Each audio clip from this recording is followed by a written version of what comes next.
В Башкортостане внедряется проект интеллектуальной транспортной системы в Уфимской агломерации. Вот как она реализуется вообще, что это за система, как работает весовой контроль и за какие нарушения приходят письма счастья, а вообще письма ли они счастья, обсудим сегодня в программе «Интервью». Здравствуйте. Представляю гостя в студии: Илья Крюков, исполняющий обязанности руководителя Центра организации дорожного движения Республики Башкортостан. Здравствуйте. Илья Русланович, первый вопрос. Мы с вами говорим о том, что интеллектуальная транспортная система реализуется. Расскажите, мы примерно имеем представление, но весьма примерное, хотелось бы точное. С удовольствием расскажу. У нас в 2022 году мы запустили проект ИТС, интеллектуальная транспортная система, в рамках БКД. Значит, он разбит на несколько этапов, а именно на 3 в 2022, 2023 и 2024 году. Текущий год он является финишным. Мы уже на финишной прямой реализации этого проекта. Он подразумевает собой модернизацию светофорных объектов. В общей сложности за 3 года работы мы модернизируем порядка 140-150 светофорных объектов, которые позволят увеличить пропускную способность на перекрестках, на основных артериях города. Мы открыли ситуационный центр в рамках этого проекта, который также позволяет нам регулировать дорожное движение в Уфимской агломерации. То есть сегодня мы уже видим возможность миграции граждан, как мигрируют граждане, куда ездят, система слежения машин, транспортных потоков, подсистемы различного характера, метеостанции. Сегодня все это уже реализовано. Мы в этом году на финишной прямой. В чем заключается интеллектуальность этой системы? То есть где-то, возможно, я предполагаю, может быть, светофоры где-то там красный дольше горит, где-то зеленый меньше. В чем ее интеллектуальность? Абсолютно верно вы отметили. Сегодня ее интеллект заключается в том, что она в режиме круглых суток работает и фиксирует плотность потока, подсчитывая транспортные средства и подстраивая циклы светофорных объектов под эти самые потоки. То есть, понимая, что миграция граждан сегодня у нас идет, например, каждое утро с Чернюковки в центр, светофорные объекты в автоматическом режиме перестраивают свою работу. Это называется адаптивный режим работы светофорных объектов. Это не убирает возможности регулировать дорожное движение вручную. Наши сотрудники ЦОДД в ситуационном центре круглосуточно дежурят и в режиме реального времени могут внедриться в систему и поменять там тот или иной светофорный объект, включив желтый, зеленый, красный сигнал светофора. Илья Русланович, а эти светофоры действуют повсеместно, все, или все-таки есть какие-то точечные, например, объекты? Нет, не повсеместно. В общей сложности мы модернизируем 140 объектов, может быть 150, зависит от как мы будем передислоцировать что. Но мы постарались разбить на этапы, и в этих этапах постарались задеть основные артерии города. Первым этапом основной это проспект Октября, улица Российская, Жукова, Менделеева. Сегодня мы вторым этапом уже закрыли центр города. Третьим этапом мы докручиваем эти системы, подсистемы и добиваем центр города. То есть основные вылетные артерии города и внутренние артерии, они будут закрыты ИТСом. После первого этапа можно наверняка уже сделать какие-то выводы, какие результаты? Да, безусловно. Мы каждый, можно сказать, день мониторим ситуацию на дорогах и делаем так называемый срез относительно прошлого периода, прошлой недели, например, да. У нас есть все инфографики, мы за всем этим следим. Я могу сказать, что сегодня система, она безусловно несовершенна, она поэтому и разбита на этапы и сейчас докручивается. Но тем не менее уже сегодня мы видим положительный эффект.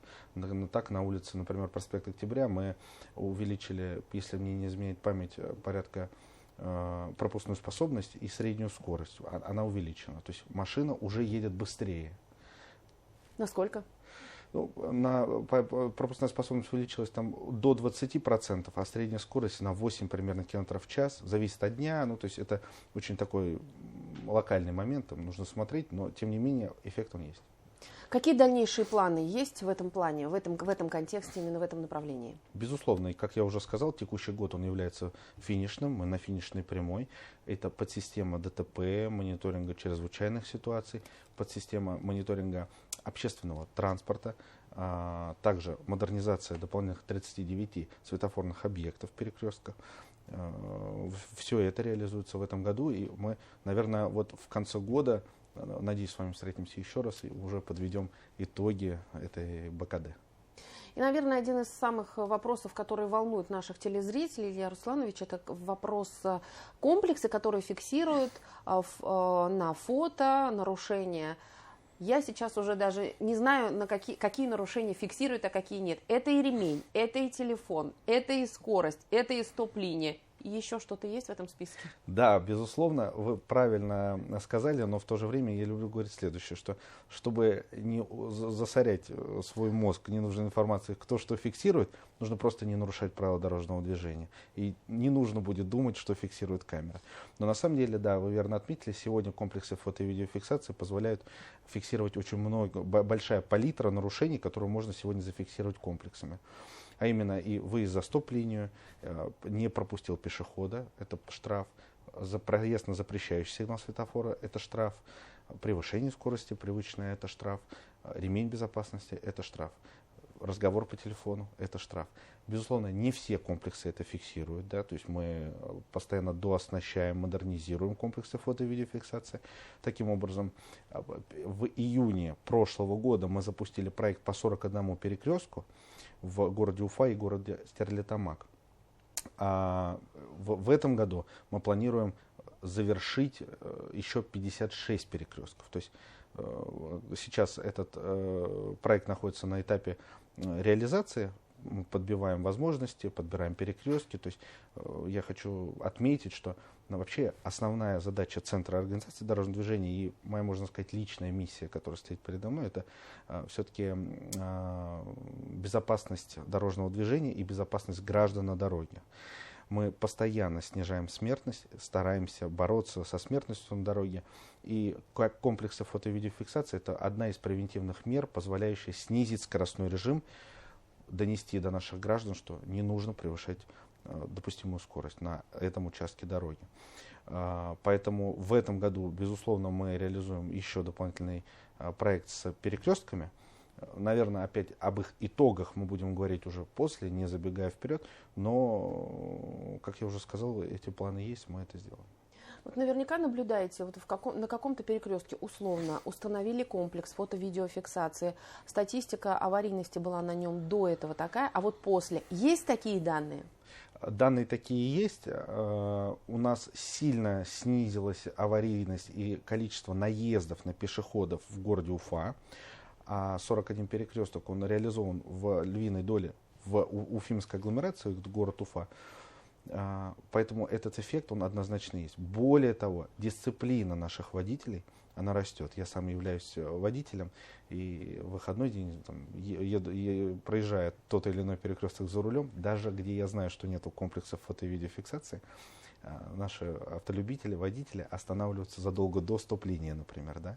То есть это говорит о чем? О том, что мы, может быть, маленькими шажочками, но приучаем водителей соблюдать правила дорожного движения. А значит, обеспечиваем безопасность дорожного движения, и те же самые пешеходы могут переходить более спокойно. Стационарные комплексы установлены наверняка не только в Уфе, в других городах есть. Понятно, что концентрация не там. Оно установлено везде. Комплексы фото- и видеофиксации, их в количестве 1830 штук. Они же есть стационарные, передвижные. Вот, передвижных у нас там порядка 60 автомобилей ЦОДД, которые ездят по всей республике, так называемые привычным языком треноги. Вот, мы стоим по всей республике и работаем также, обеспечивая безопасность дорожного движения.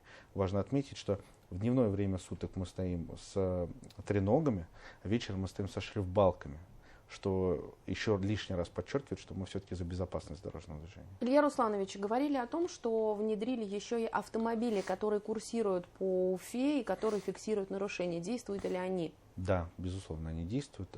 Это мы, значит, проанализировав, опять же, вот благодаря ИТС, мы понимаем, что есть такая функция, вернее не функция, а такая привычка у водителей.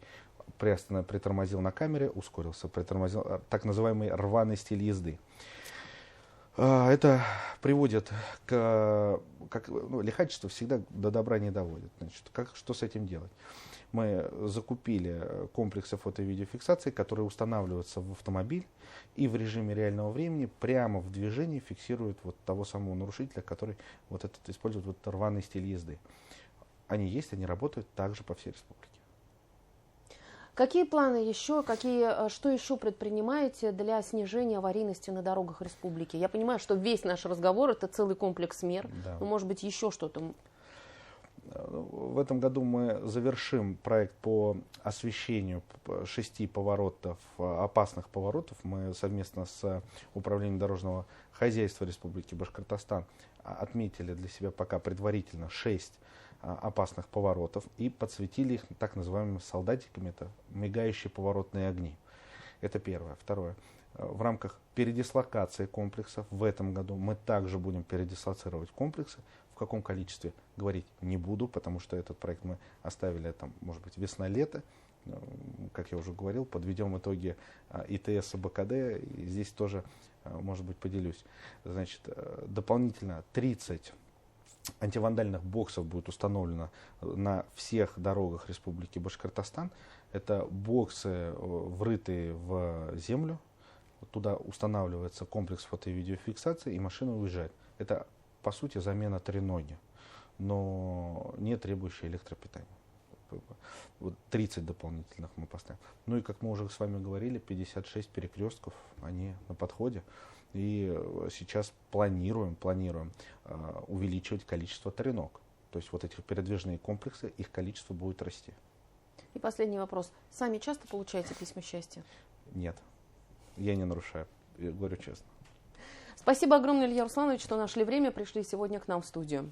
Спасибо вам. Напомню, это была программа «Интервью». Спасибо, что были с нами.